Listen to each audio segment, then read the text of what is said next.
1995, RIN, the Realtors Information Network, gave birth to Realtor.com, listings on the internet, all owned by the National Association of Realtors.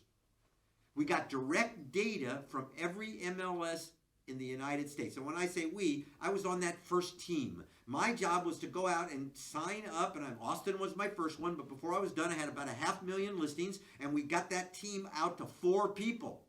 Actually, Carl Demuse, Roy Rainey, Derry Davidson, and myself.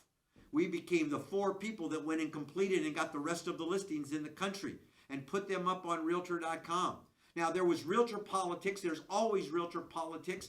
California had something called the California Living Network. Florida had something called the Florida Living Network. The states were working on their own thing, and I can tell you some of the states didn't like the idea that the National Association of Realtors, in their mind, was getting into their space. And so we had lots of chatter and lots of talk, and then we had some actions by the president of the Realtors Information Network, you might remember the name, Ed Evans, that were not something that he should have been engaged in, and he ended up getting relieved. The directors of NAR became concerned because we had spent $13 million to launch Realtor.com and to launch the RIN Network desktop, and they were afraid that no association could keep up with the spending, that we couldn't compete in that world. And so in August of that year, 1996, the directors were called, and there's how many NAR directors? 1,000? They were called to Chicago at the Hyatt Hotel to talk about what they were going to do with the Realtors Information Network, with Realtor.com, and basically how they were going to close it down. So on August 26th, and all of you folks out there that think that NAR sold out, what you have to know is that there was a process here, and then on August 26th, there was a special meeting of the NAR Board of Directors. Those are realtors, practicing realtors, who got together and decided that they should collapse RIN and spin off Realtor.com because it was too much of a financial risk.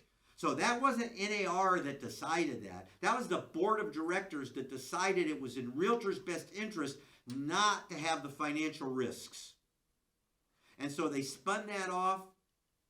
And Richard knew enough people to put together investment groups where it eventually went public. There was an IPO, an initial public offering of Realtor.com. And that means that anybody could buy stock and own it. It was publicly traded. Now, all realtors were offered 100 shares at the go public price. The go public price was $20 a share. We all could buy 100 shares at $20 a share. When, of course, when it went public, you could go in and buy it at any price, but within a couple months, the price was up to $150 a share.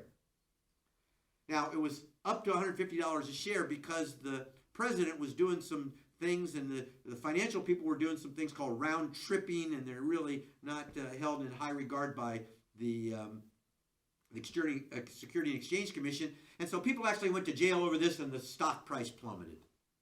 Much to the dismay of John Riley, myself, and Mike Barnett, because we had $9 options with a 10-year life. And had we been able to hold them longer than 10 years, we would have made some money. But it dropped. The price went back down. It went below $9. It stayed there.